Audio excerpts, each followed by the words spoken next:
Oi, gente boa, querida. Como é que estão vocês? Tudo tranquilo? De novo aqui gravando mais um material aí agora de auxílio, de ajuda, de colaboração então para a escola dominical, né? Vamos lá. Então, próximo final de semana, dia 18 e 19 de julho, o nosso planejamento, né? Sétimo domingo após Pentecostes.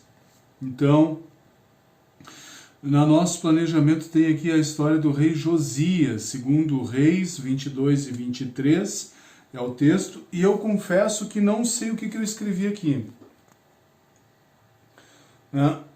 Eu tenho aqui que o responsável é a Natália e nem eu entendo minha letra, né? Eu desconfio que seja Vanessa, mas não tenho certeza, tá? Mas de qualquer maneira, independentemente de quem vai abordar a história, é uma história muito legal, é um texto bíblico fantástico e que vocês vão ter um prazer enorme em abordar esse personagem. Como é que a gente olha para 2 Reis 22 e 23? Não te esquece do contexto. Judá ao sul, Israel ao norte, né? Judá, reino do sul, Israel, reino do norte.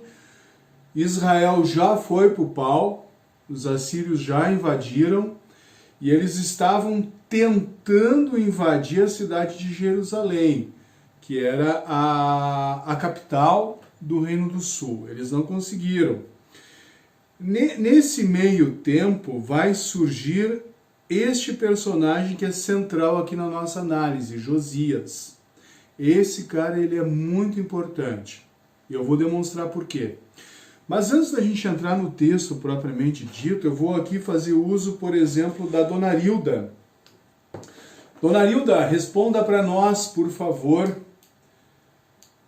qual foi a marca principal de determinados pastores que passaram aqui pela paróquia do Redentor e que a senhora, como a senhora mais experiente do nosso grupo, né? Qual é a marca principal dos pastores que a senhora conviveu aqui na paróquia? Não precisa responder, não é uma pergunta que necessite resposta, né? É uma pergunta retórica, né? Mas o que eu quero dizer para vocês, assim, para todas, então, a nossa vida é cíclica, a vida de cada um, momentos, fases. Eu, como pastor, lembro, assim, com carinho, com amor, de cada uma das paróquias onde eu trabalhei, pessoas que marcaram positivamente, algumas negativamente, é evidente. Mas, enfim, a nossa história ela é cíclica. Talvez a minha família, eu e a Mônica, as crianças, talvez daqui a algum tempo a gente vá ser lembrado por um ou outro fator positivo, talvez alguns vão lembrar por fatores negativos, enfim. Mas a vida do ser humano é assim, ela é um ciclo e tem momentos que marcam. Josias é um cara que marca de maneira positiva dentro do reino de Israel, dentro da história do povo de Israel e o povo como um todo, né? Josias, ele é, evidentemente, rei do sul, Judá. O norte já não existe mais, Israel já foi tomado, os assírios já invadiram, né? Conforme a abordagem, a história que a Grace nos brindou no último final de semana, tá?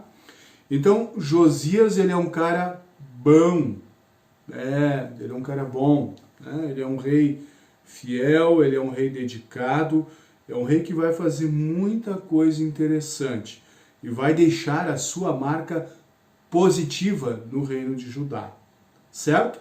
Vamos acompanhar então um pouquinho o que nos brinda esse texto, né? Alguns detalhes interessantes. O Josias ele começou a reinar muito cedo, olha só, 2 Reis, capítulo 22, versículo 1. 8 anos de idade, o moleque começou a governar, né? Ele vai governar por 31 anos. em Jerusalém, né? E é interessante que o filho do Josias depois ele vai se desviar, ele não vai seguir o pai.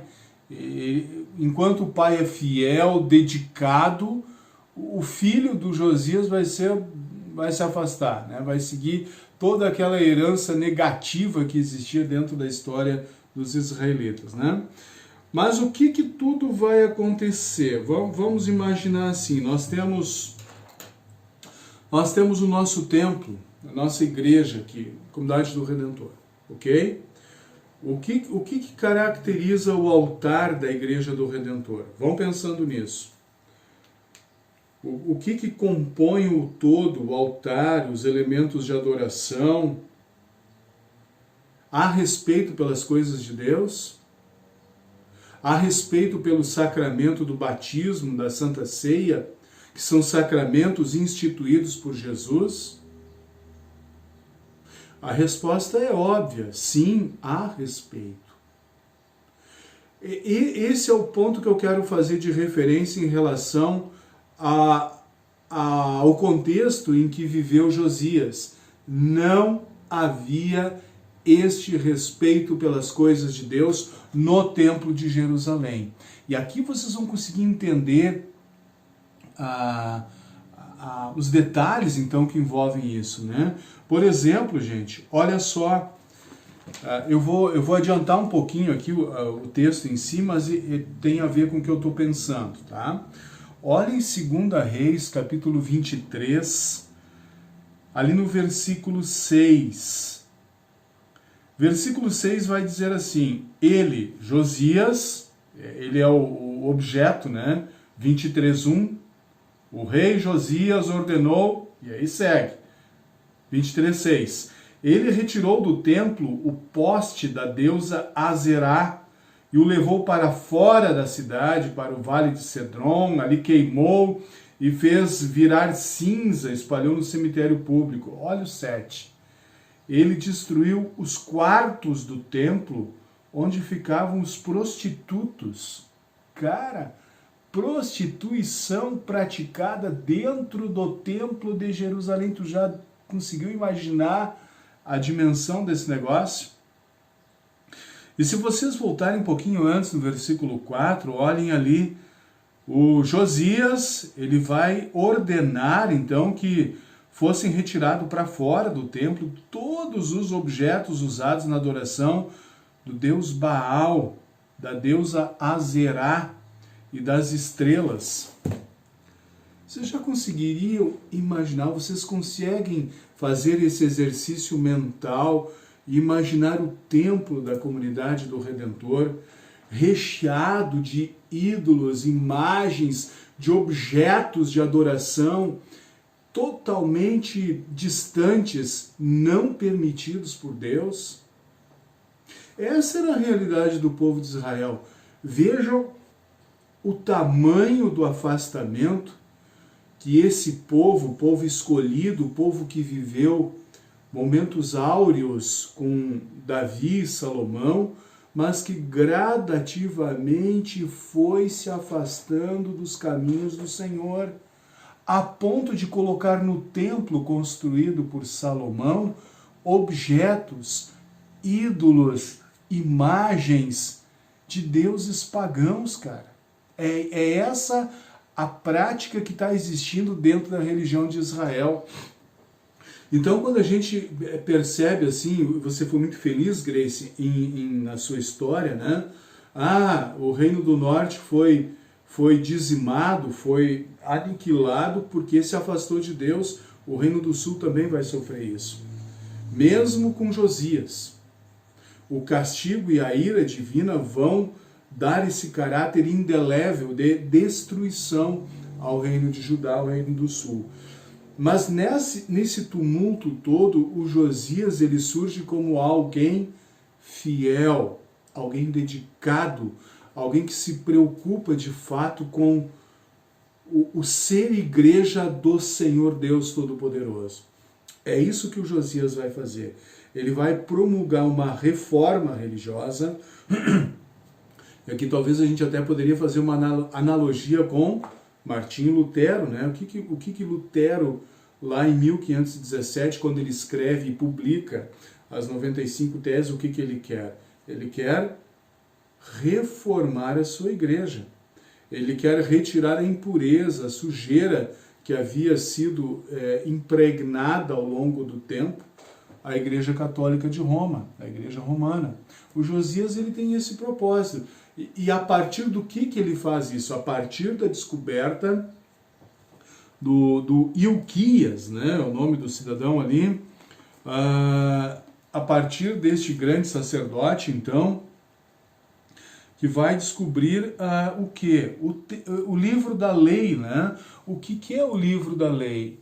O livro da lei é, a priori, ele é de fato o quê? É o Pentateuco, né? É o Pentateuco escrito por Moisés. E esse livro da lei, ele está ali no capítulo 22, versículo 8, né? Olha o nome do cara, Safã. Se ele era safado, eu não sei, mas o nome dele era Safã. Deu ordem do rei a Ilquias, e este lhe contou que havia achado o livro da lei no templo. Então, este livro, ele vai ser resgatado, ele vai ser lido, né?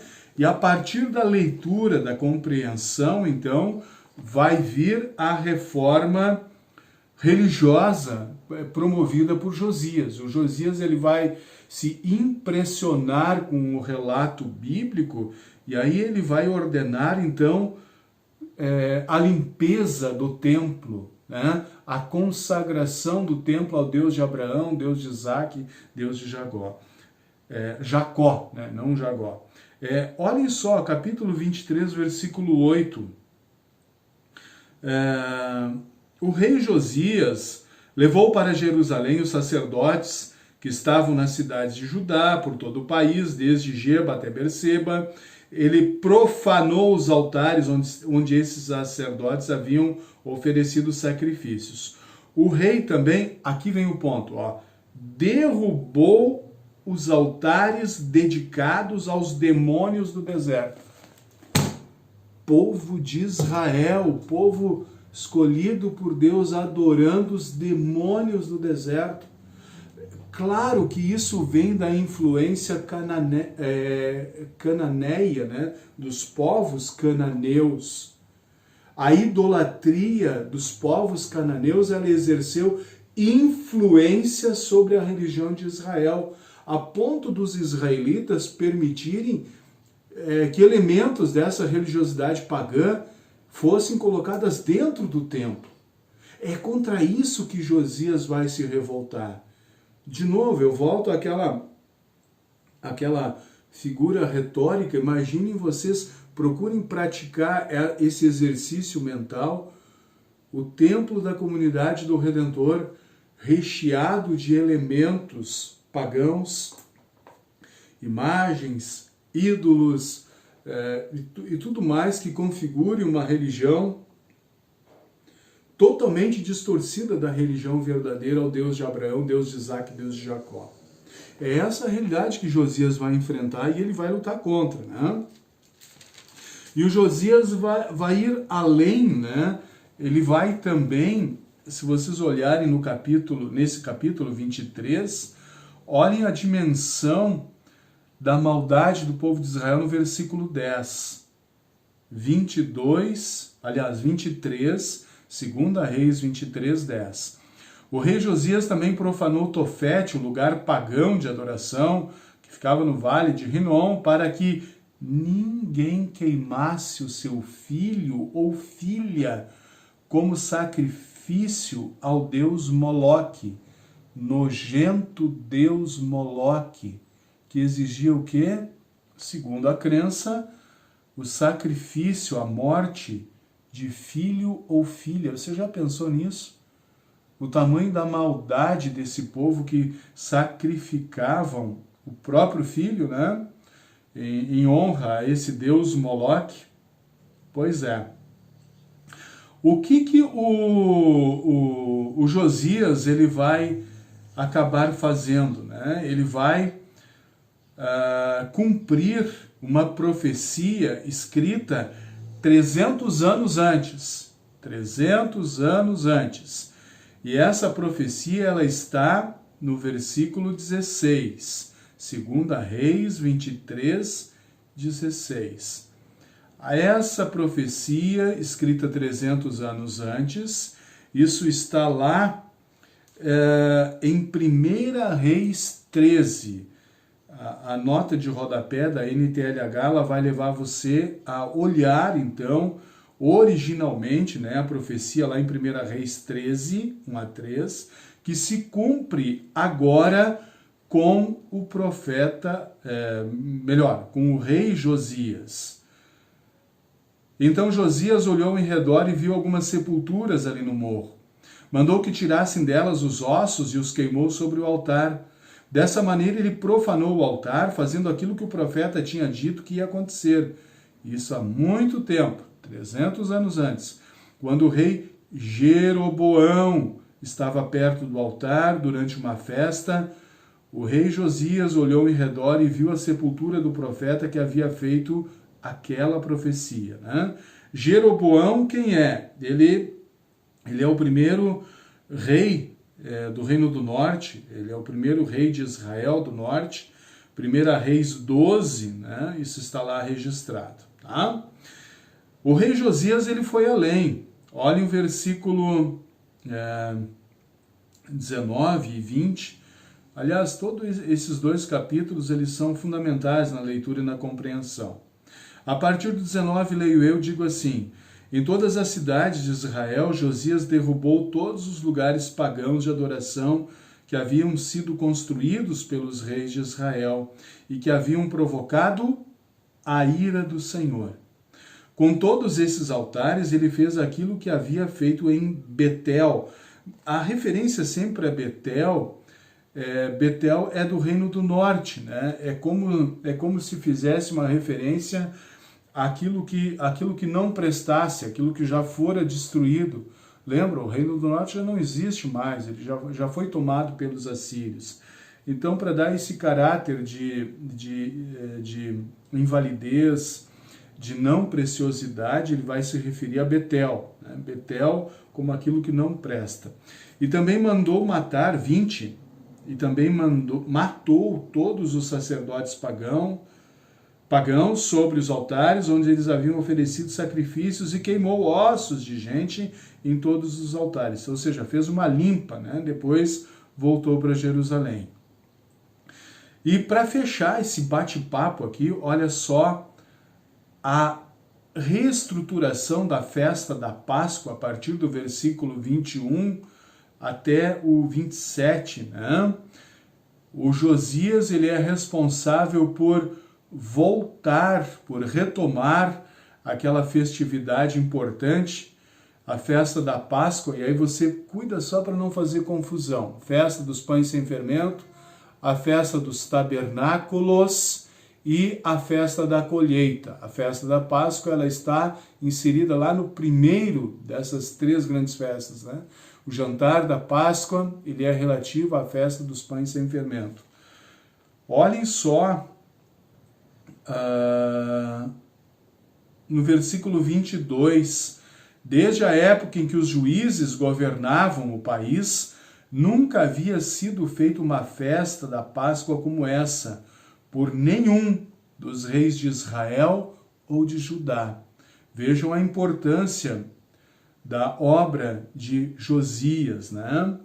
Ele destoa no sentido positivo, alguém que livrou o Reino do Sul dessas autoridades pagãs, desses deuses pagãos, né? Matou os sacerdotes pagãos, limpou o templo e restituiu a originalidade da festa da Páscoa. Esse foi, então, o grande serviço, a grande obra do rei Josias. Como é que ele vai morrer? Ele vai morrer em batalha, tá? Como é que vai acontecer essa batalha? Lembra que a Assíria estava cercando também Judá. E aí vai ter uma informação nova, que é a junção da Assíria norte com o inimigo do sul, que é o Egito, né? O rei Neco, Esse é o nome do cara, né? Ele está aqui em algum lugar. Faraó Neco, versículo 29. O faraó Neco, rei do Egito, ele vai se unir à Síria, eles vão lutar contra Judá, e é numa dessas batalhas, então, que o Josias ele vai ser morto. Né? Quem é que vai tomar o lugar? Versículo 31, Jeoacás é o nome do cidadão, filho do Josias. Só que o Jeoacás, ele não vai seguir a pureza, a integridade e a fidelidade do pai. Versículo 32, seguindo o exemplo dos seus antepassados, Jeoacás fez coisas erradas, que não agradam a Deus o Senhor.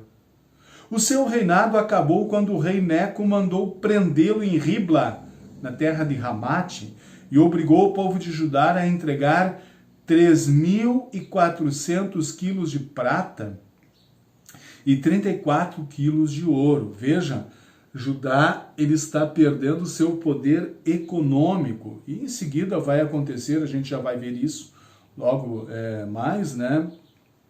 A ascensão da Babilônia e a derrubada geral do Reino do Sul. O Reino do Norte já havia caído para a Síria, e agora o Reino do Sul, o Reino de Judá, então vai ser levado para a Babilônia. Tá?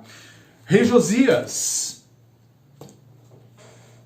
cara bom, cara fiel, cara dedicado, que resgatou a Bíblia, o Pentateuco, e lembrou o povo, trouxe ao povo a informação de que deviam servir e seguir somente ao Senhor Deus Todo-Poderoso. Livrou o templo de todas aquelas bobagens que estavam colocadas como objetos de adoração, e restaurou especialmente a festa da Páscoa. A festa da Páscoa tinha um sentido, lembra? Qual era? A Páscoa, jantar da Páscoa, a festa dos pães sem fermento, lembrar o quê? A libertação da escravidão do Egito. A Páscoa do Novo Testamento com Jesus tem o sentido de lembrar a libertação da morte eterna, a vitória, a ressurreição. Esse é o sentido da Páscoa no Novo Testamento, pré-figurada pela Páscoa do Antigo Testamento, que foi a libertação da escravidão do Egito através da liderança de Moisés, tá? Então, isso que eu tenho para compartilhar com vocês sobre o rei Josias. Se vocês querem aplicar assim de uma maneira, eu tô falando talvez sem muita reflexão, mas lembrem-se, vários pastores que passaram pela comunidade do Redentor. Qual foi o pastor que construiu a igreja? Qual foi o pastor que dedicou o trabalho para a construção do ginásio, do pavilhão? Eu estou aqui chutando algumas coisas, né? Cada pastor, cada líder, ele talvez tenha assim os seus pontos positivos. Josias, como rei de Israel, claro que ele não é um pastor, ele não é um sacerdote, né? Mas o Josias, como administrador, como gestor, ele teve essa capacidade, esse ponto positivo, restaurar as verdades bíblicas, permanecer no caminho de Deus. E esse foi o grande mérito deste líder, deste personagem, e é por isso que ele precisa ser inserido dentro do nosso entendimento. O reino de Deus, ele é composto por pessoas, e aquelas pessoas que fazem o bem, que são lembradas por restaurarem a verdade, elas precisam ser lembradas. Josias é um destes exemplos. Tá bom, gente?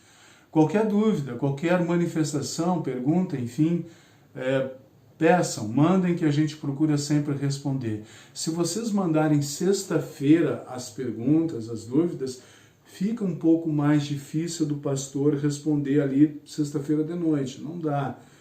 Procurem, tentem mandar um pouquinho antes, que aí eu tenho tempo de refletir, de analisar, até mesmo de pesquisar e dar uma resposta satisfatória para vocês, tá bom?